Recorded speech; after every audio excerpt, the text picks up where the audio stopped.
elect judges in this body. And many of those judges that we don't elect then, for lack of a better term, become retired.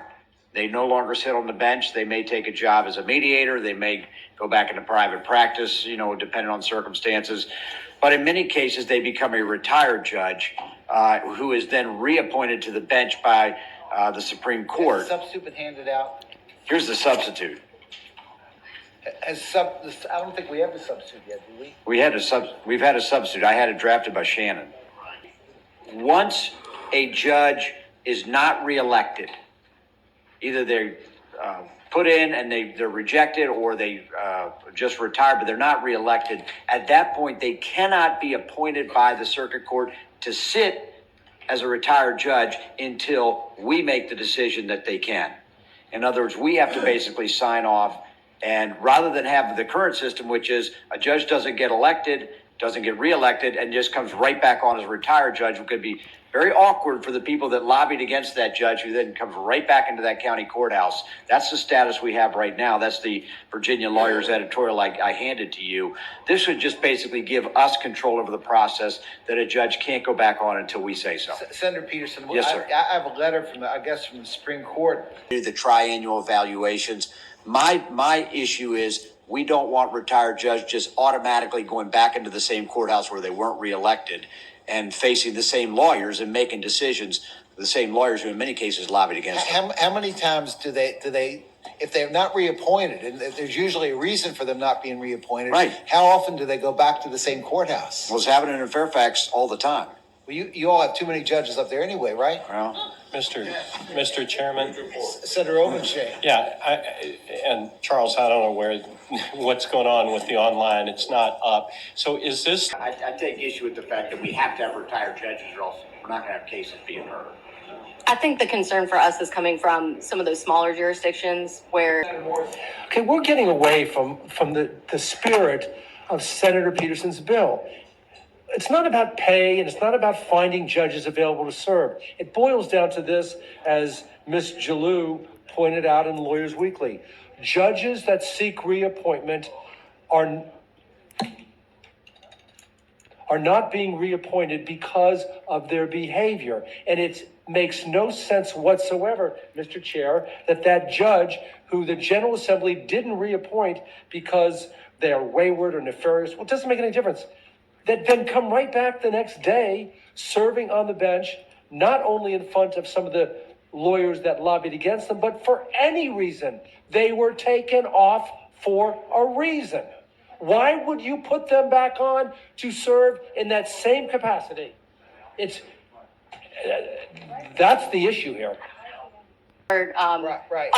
Opposition to that particular section. If the bill were limited to just are coming back time and time again, and we can't have that. They're ruining lives, and it's our community members that are being affected by that. Okay. So you guys are the body that decide who gets to stay and who gets to go. If somebody's been forced out or you have not reelected them, there's good reason for that. If they're a wayward judge, they should not be able to serve. Okay, thank you, ma'am. Bill? Mr. Chair, Sabrina went upstairs to get copies. Okay. All right, can I offer a compromise potentially? Okay. All right, because I think we're all in agreement that 60 to 62, no retired judge can come back and sit if they lost re-election. I think we're all in agreement. If we lose re-election, we don't get to come back and sit. That's right. Okay. The other part is, then will be line 60 to 62. Okay. What have they got? Can you read it again? Line 60 to 62. No retired judge shall be authorized or eligible for recall under subsection A if such judge, prior to submitting a notice of retirement, sought re-election to a subsequent term but was not re-elected by a majority of the members elected to each house of the General Assembly. All right. A motion and a second to amend the bill to just have lines 60 through 62. Right. Be new language. Everybody understand that? Yeah. All in favor of that amendment, say aye. Aye. Any opposed? Okay, the bill is before you. Mr. Chairman. Senator Servo. I'm sorry, I was outside on a call I'm just trying to understand what that, just so we're clear about what that means. Oh, for God's sake. What it means? When, Mr. Chairman,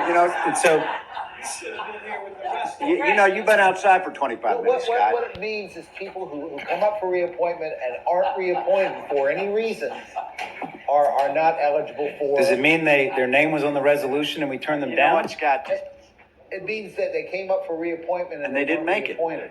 And they're not eligible. For appointment. All right, I second the motion. Mr. Chair, I would just note that that same language also appears on lines 166 to 168. I'm assuming Senator So, Peterson. so I think the point Servel's making is there's a difference, maybe a difference without a distinction, but a difference if a judge knows he or she is not gonna be reappointed and they drop off the ballot, there's a difference from one who was pulled off the ballot by one of our brethren.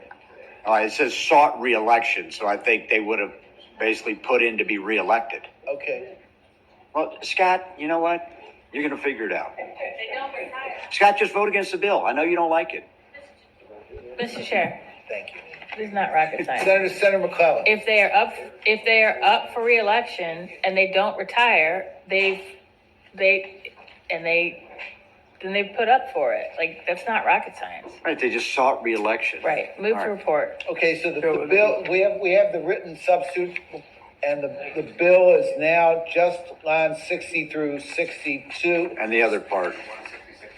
Let's just see. 166 to 168, that's the only new language. Right. Then the language is stricken on lines 44 through 50 is unstricken. Is that correct? And on Right. line 78. Mr. Chair, I believe the rest of the bill would, all the other strikes and ads would come out. It would Right, just be it would those. just be those two.